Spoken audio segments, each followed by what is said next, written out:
He was sitting at the breakfast bar, elbows propped up, scrolling through Slack like it was a prayer book.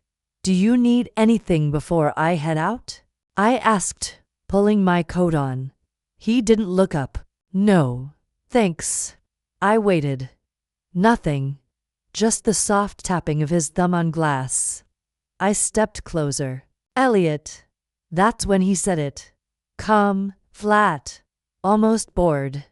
"You're just too much." I blinked. "Too much what?" He shrugged, eyes still glued to his screen. "I don't know. Energy, emotion, expectations." The kettle clicked, off behind me. I turned toward it, then back to him. "So what do you want instead?" "I didn't say I wanted something else," he said, finally lifting his head. "I'm just saying, it's a lot sometimes." "You mean I'm a lot?"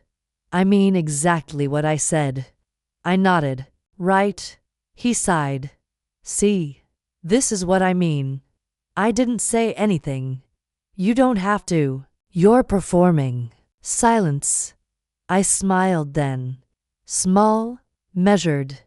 "And you're performing detachment." He leaned back, irritated. "I'm not trying to fight. Neither am I." I walked to the counter, poured hot water over the tea bag. "I just asked if you needed anything, and I said no. And then you decided to add a little dagger, just to season the moment. That's not fair." I stirred my tea. "Isn't it?" He stood now, setting his phone down. "I don't know how to talk to you anymore without it turning into something." "You mean without me reacting?" "I mean without you dissecting every word I say." I met his eyes. "Maybe because every word you say cuts." He scoffed. "God, you make everything into a drama." "No," I said quietly. "I don't. I make everything into meaning." He paced to the sink. "I can't breathe around you lately. You always want to talk about something." "That's what couples do, Elliot." "No, that's what you do. You pull apart every silence, every mood shift. It's exhausting." I let the silence hang for a beat. "And being invisible to you isn't." He froze. I kept my voice even. "I used to think the problem was me, that I was too intense, too sensitive. But I've realized I'm just awake. You're the one sleeping through this." He turned sharply. "Don't psychoanalyze me. Then say something real." "I am saying something real." He slammed his hand on the counter. "You overwhelm me. Okay. You fill every space, every room, every damn conversation. And sometimes, I just want peace." My hands stayed loose around the mug. "You mean silence." "I mean space." I stepped closer. "Then take it." He blinked. "What?" I nodded slowly. "Take the space, Elliot." His jaw tightened. "So now you're kicking me out?" "No," I said. "I'm stepping back." He shook his head. "That's not what I meant. I'm just trying to be honest. And I heard you. You said I'm too much, so I'll give you less." He laughed, half exasperated. "You're twisting everything." "No." I placed the mug down, carefully. "I'm absorbing everything. I didn't say I don't love you. I didn't ask." He frowned. "Where's this coming from?" I tilted my head. "From months of being managed, not loved." "That's not fair." I turned toward the window. The city was pale, the sky indecisive. "You used to look at me like you couldn't believe your luck. Now you look at me like a burden you can't afford." He rubbed his temple. "I have a lot going on. You know that. I know you use that." His silence was louder than anything he'd said. I walked to the door, pulled on my gloves. "Thursday. Good day for clarity." "You're being dramatic again." "No," I said, opening the door. I'm being precise. Aren't you going to say anything else? I paused on the threshold. I already did. I smiled. He stared at me, confused, maybe a little unnerved. I left the door open behind me. Let him feel the cold air. Let it sting. Asterisk, asterisk, asterisk, asterisk. The knife slid clean through the tomato. Are you still on that all-hands call tomorrow? I asked, keeping my tone easy. Elliot leaned against the fridge, scrolling. Yeah, might run long. Should I plan dinner later? Don't plan dinner. I looked up. Why not? I might just grab something with the team. But it's Friday. He shrugged. We've got stuff to debrief. I nodded and turned back to the cutting board. He wasn't going anywhere with the team. His tone had that edge, soft, dismissive, preoccupied with a lie he hadn't rehearsed well enough. You're quiet, he said after a beat. Just tired. You sure that's all? I smiled slightly. Why? Do I seem like too much again? He paused. Come on. I didn't mean it like that. No, it's fine. I've been thinking about it. He moved closer. Look, I said it badly. Sometimes I feel like I can't keep up with you emotionally. That's a very polished way of saying you feel something, but not enough to do anything about it. That's not true, isn't it? I'm here, aren't I? You're physically here, I said, wiping my hands. But emotionally, you moved out months ago. That's dramatic. No, I said, calmly. It's accurate. He ran a hand through his hair. What do you want me to say? Nothing, I said, placing the tomatoes in the bowl. Just be honest. I am being honest. Then tell me where you went last Tuesday after 6. I told you I met Leo at that whiskey place. I dried my hands, turned to him. You told me that. But Leo posted a story from his couch at 5:30. Elliot's eyes narrowed. Are you checking up on me? I'm listening, I said. And when things don't add up, I follow the math. He exhaled. You're impossible sometimes. And you're slippery, I replied, voice even. I'm just trying to stay upright. He turned away, pacing. So what? Now you think I'm cheating. I didn't say that. You didn't have to. I leaned against the counter. Look at us. You lie. I pretend to believe you. We both smile at the right moments and eat dinner like strangers. I haven't lied. You've edited, I said, repeatedly. He rubbed his temple. I don't know what you want from me anymore. Truth or silence. But not this. This what? This passive cruelty. I folded the towel neatly. It's not loud, but it's constant. He stared at me. So now I'm cruel. Yes, I said, but very quietly. Like a draft through a window you forget to close. He didn't speak. I stepped around him to set the table. He watched me for a long moment. You really think I'm the villain here? No, I said. I think you're the echo of someone who used to love me. Elliot moved toward the doorway, then paused. You know, not everything's an emotional excavation. No, I said softly. But sometimes there's a body under the floor, and I'm the one who keeps smelling the rot. He left the kitchen. I didn't follow. Asterisk, asterisk, asterisk, asterisk, asterisk. His laptop was open on the couch, screen glowing. I walked past it, paused. The subject line caught me. Suite confirmed, Friday, 8 p.m. Not addressed to me. I clicked. From Cassandra Blake to Elliot. Ward subject.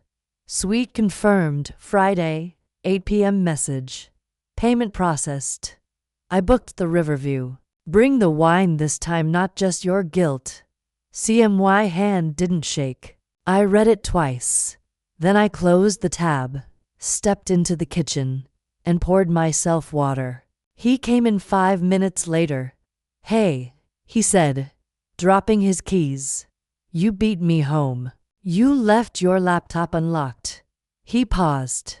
"Okay. You usually don't." He gave a nervous chuckle. "Didn't realize I needed to password protect dinner." "Cassandra Blake," I said. "Is that a new client?" His smile faltered. She's with White and Mahler, legal advisor. We're working on the new privacy policy.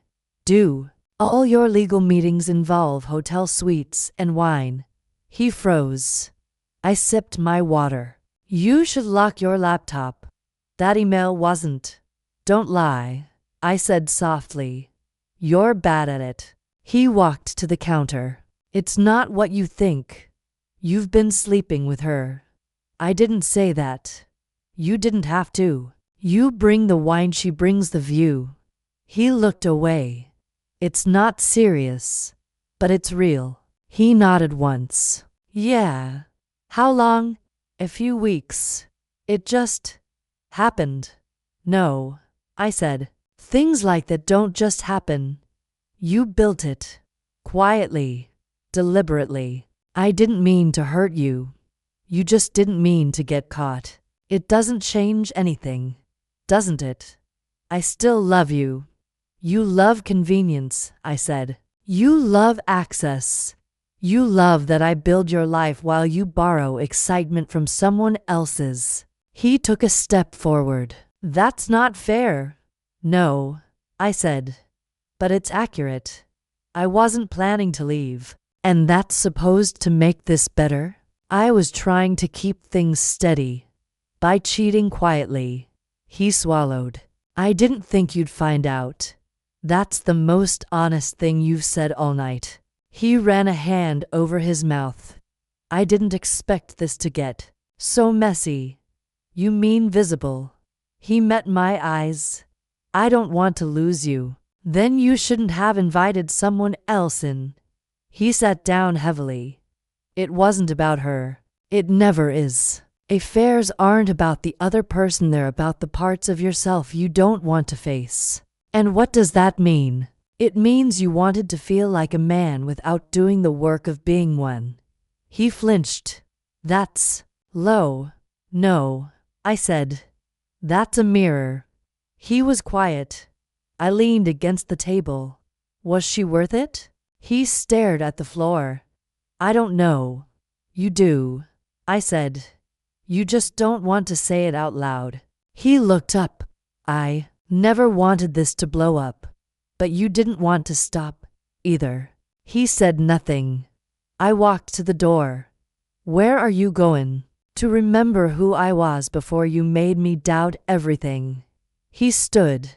"We can talk." "We just did," I said, and left him standing in the silence he earned. Tuesday night. Elliot's shower was running. I sat at his desk, his Slack open in one tab, his Chrome history in another. He still hadn't changed the iCloud password. You click. Bank of Ironside. Joint portfolio activity. PDF download. Click. New entity registration. EVW Consulting, LLC. Click. Transfer scheduled. $18,000. Escrow hold. He never mentioned any of it. Footsteps. I closed the browser, locked the screen, moved to the kitchen island like I'd been flipping through a magazine. He walked in, toweling his hair. "What are you reading?" "Design blog. Minimalist renovations." I held it up, a random open tab. He kissed my cheek absently. "You always find the best stuff." I smiled. That Friday, he left for a client dinner. I opened his MacBook the second the door shut. Calendar. Thursday. Call. Chambers. 11 a.m. Friday. Suite 7198 BEM. Saturday. Brunch with C. I copied the entries. ran his Gmail through a deletion recovery tool. He was thorough, but not expert level. I was better. There it was. A receipt from Silver P Financial. Private account. No joint access. Another. Retainer fee to Cassandra Blake. ESQ. I screenshotted everything. Saturday night.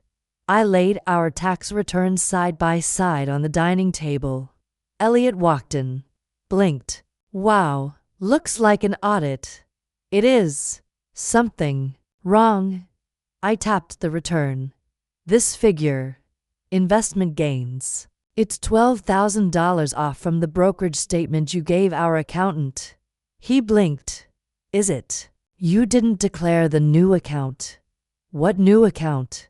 Silver Peony. He froze. You didn't think I'd look. It's just temporary. For project funds. Separate from our stuff. Our stuff. I raised an eyebrow. You mean the money we both earned, budgeted, and filed under joint obligation? He crossed his arms. It's business. So why was your lawyer handling it? Cass handles filings. It's cleaner. Cleaner for who? He stepped forward. Why are you doing this? Because you already did. I didn't hide anything. You lied by omission. Financially. Legally. He scoffed. You're twisting it. No, I'm tracking it. I slid the statements across the table. You've been restructuring since March. That's not March, Elliot. 2 months before you told me I was too much. When you were already moving assets into a shell. He sat down slowly. It wasn't personal. It never is, until it hits the account balance. His voice dropped. You don't understand the stakes. No, you don't understand mine. You thought I wouldn't notice. Or worse, you thought I'd forgive it. His jaw tensed. I didn't think I'd have to explain myself to someone who doesn't even work in finance. You didn't. But you forgot I don't have to be in finance to know when I'm being erased. He leaned back, exhaling. It's complicated. It's betrayal, Elliot. That part's simple. At 3 a.m., I copied every document into a private drive. The folders were labeled Joint Returns, Trust Structure, Asset Trail, and EVW Shell. In a final folder, I placed a single spreadsheet. Its title, Leverage. Asterisk, asterisk, asterisk, asterisk. The mirror in the hallway caught my expression. Blank. Studied. I tried it with a tilt of the chin, then softened my eyes. Less rage, more resolve. Too much. I whispered, testing the line again. You called me too much, Elliot. No. I was precise. You were lazy. I paused. No. Still too emotional. Reset. I walked into the bedroom. He was already under the sheets, eyes on his phone. Long day? I asked. Casual, he grunted. Yeah. Finance review. You wouldn't believe the tax gymnastics we're pulling for the new structure. I sat on the edge of the bed. Want me to rub your back? He handed me his phone. Just read me something boring until I fall asleep. I smiled. Perfect. The next day, I met Rhea at her office. Frosted glass, pale walls. She was already scrolling through the documents I'd sent. Jesus, she muttered. He really thought he was slick. I sat across from her. How exposed am I? She looked up. You're not. Not yet. But if that transfer finalizes and he links it to that LLC, you lose half your leverage. He's been doing it in pieces. Classic. Keeps the transaction amounts below reporting thresholds. Thinks he's invisible. He is, I said, to everyone but me. Rhea closed the file. What do you want to do? Not burn him.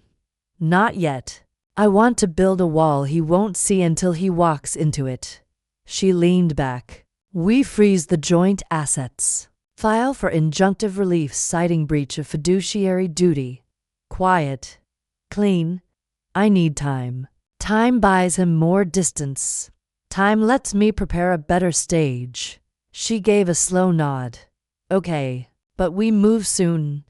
I stood. One more thing. Yeah. If we file, I don't want vengeance. No. I met her eyes. I want accuracy. That night, Elliot came in late. I was on the couch, editing photos. He tossed his jacket on a chair. You didn't wait up? He asked, surprised. You texted. I said without looking up. Said the meeting might run over. Did I? You did. He walked into the kitchen. Did you eat? Leftovers. There's still some pasta if you're hungry. He opened the fridge. You're chill tonight. I smiled. Should I not be? No, it's nice. Just rare. I met his gaze briefly. Maybe I'm learning to adjust. He raised a brow. Adjust to what? Less. He laughed lightly. You're speaking in riddles now. No, I said. Standing. I'm rehearsing. Clarity. He watched me pass.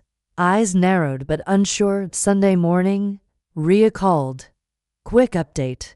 I've spoken to a fiduciary analyst.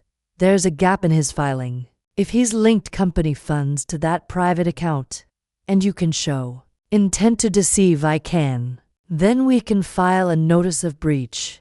Quietly. He won't even see it until the injunction lands. I exhaled. How clean can it be? Teflon.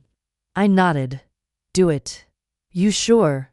He thinks I'm still frozen. Let him stay warm. That night, I lay beside him, our backs turned. I stared into the dark and whispered the words I'd practiced one final time. You thought I'd stay small, I mouthed, but I just stopped speaking so you'd underestimate the sound. Asterisk, asterisk, asterisk, asterisk. The bathroom light was cold, fluorescent. I leaned in, no puffiness, no tears, no cracks in the surface. I tilted my head left, then right. Who are you now? I whispered. From the bedroom. Drawers opening. The rhythm of Elliot's morning. I stood taller. Back straight, jaw set. He walked in behind me, toothbrush in hand. You look serious. Just thinking. About what? I glanced at him in the reflection. Which parts of me you took, and which ones you never touched? He frowned. What does that mean? I turned to him. It means I woke up, looked in the mirror, and didn't see the girl who used to beg you to listen. He rinsed his mouth. I never asked you to beg. No. You just ignored me until silence felt like my only option. Okay, he said slowly. Where is this coming from? I stepped aside so he could pass. Observation. Of what? Us. Me. Who I became trying to keep this afloat. He dried his face. You're being intense again. And you're being dismissive again. He tossed the towel onto the rack. Look, if this is about that email, it's not about that email. He raised a brow. Then what? It's about the fact that you lied, manipulated our finances, and expected me not to notice. He crossed his arms. You're twisting everything. No, I said calmly. I'm seeing everything. He scoffed. So now what? You leave? Start over. I already did. He blinked. What? I pointed to the mirror. That woman? She's not yours anymore. He stepped closer. You're not making sense. I'm not making excuses. Elliot. That's the difference. His voice dropped. I don't even know who you are lately. Exactly. He paused. So what happens now? I smiled. Whatever I decide. I walked past him, light off, door closing behind me. The reflection stayed. He didn't. Asterisk, asterisk, asterisk, asterisk. The morning it all activated, I stirred honey into my tea like it was any other day. My phone buzzed once. Ria? Filed. Injunction submitted. Joint freeze in place. Your move. Elliot wandered in, rubbing his neck. You're up early. Couldn't sleep. He nodded toward the stove. Smells good. You're calm. I am. He opened the fridge. Is my card still in your bag? I need to send something from the shared. It should be in the bowl, I said, sipping. But you won't be able to use it. He turned. Why not?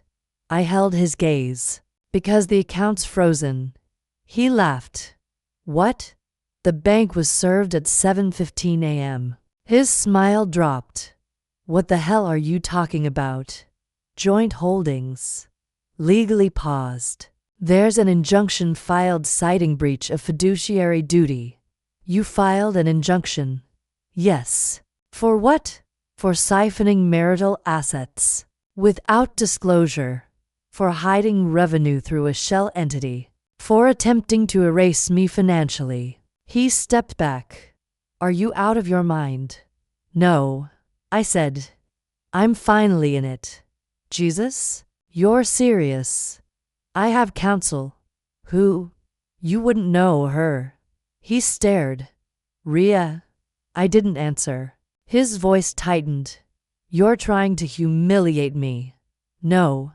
I'm documenting you. You had access to those files. And you thought I wouldn't understand them. This is vindictive. It's legal. He slammed the fridge shut. You don't even know what you've triggered. Actually, I do. I read every clause you skimmed. Every waiver you thought I'd never question. His jaw flexed. You went behind my back. I followed the trail you laid and beat you to the exit. You froze our account without telling me. You redirected our future without telling me. I just returned the favor. This is war now. No. I said. This is structure. Clean. Bloodless. Binding. He paced. This could destroy my standing.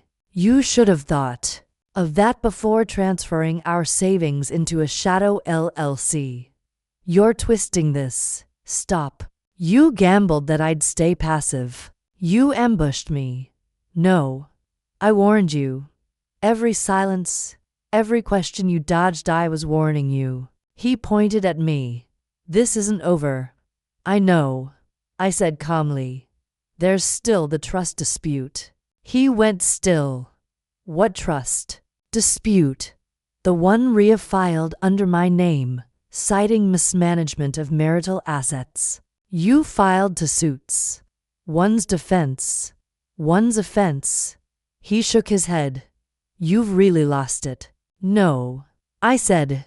I finally accepted you for exactly who you are and acted accordingly. He stared at me, breathing hard. This will backfire. Only if you keep lying. He moved toward the door. You'll regret this. I sipped my tea.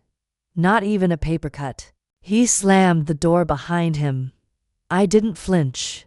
Asterisk, asterisk, asterisk, asterisk. The invitation list was tight, 18 names. Wine glasses in hand. Legacy donors laughing. At nothing. Elliot stood near the fireplace. Rehearsed charm in full effect. I approached his mother first. Barbara, I said gently, can I ask you something? She smiled. Of course, darling. Did Elliot ever tell you he restructured our assets without disclosure? Her smile faltered. I what? He didn't mention the shell company. The financial transfer to an account in his name only. She blinked. No. He said you two were aligning for a new investment. I nodded. That's what he told Cassandra too. Her expression collapsed. Cassandra? I patted her shoulder. You should ask him about it.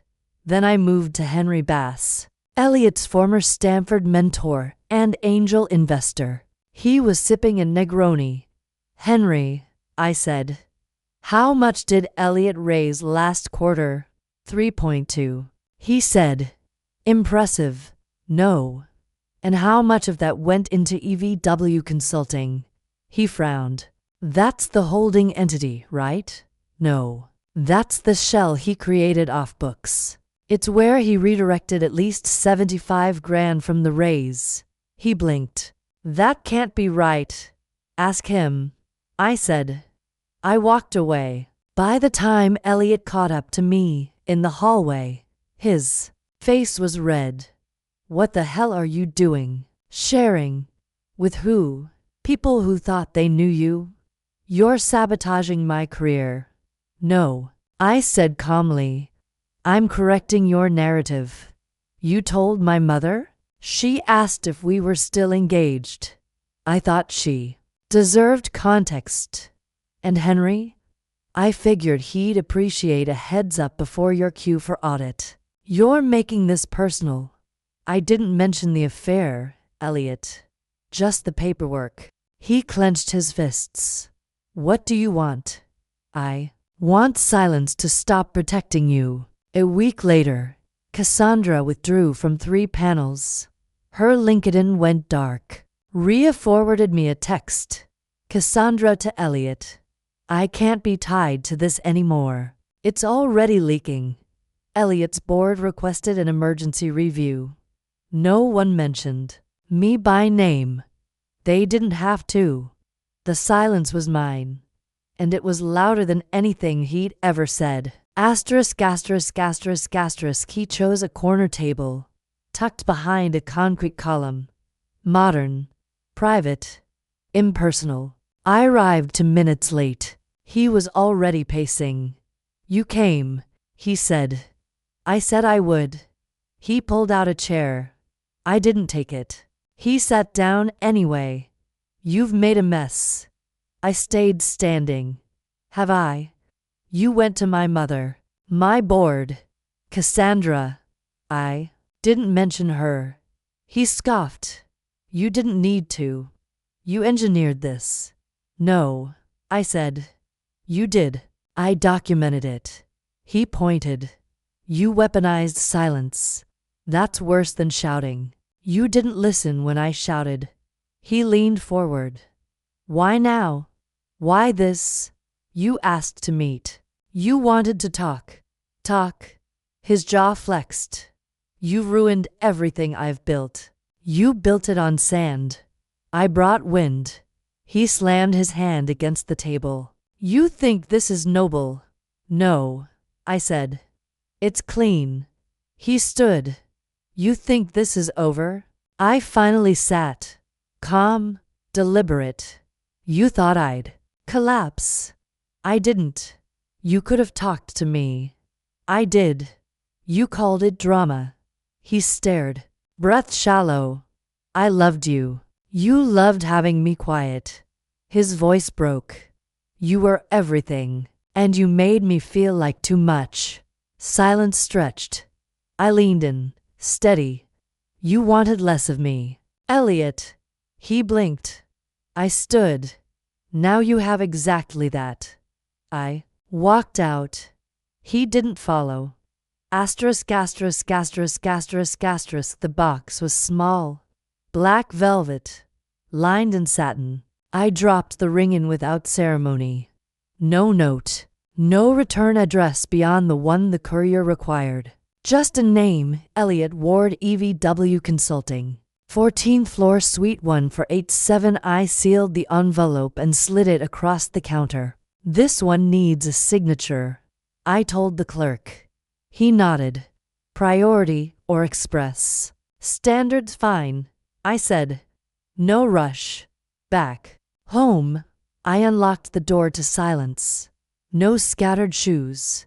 No residual cologne in the air. Just clean, echoing space.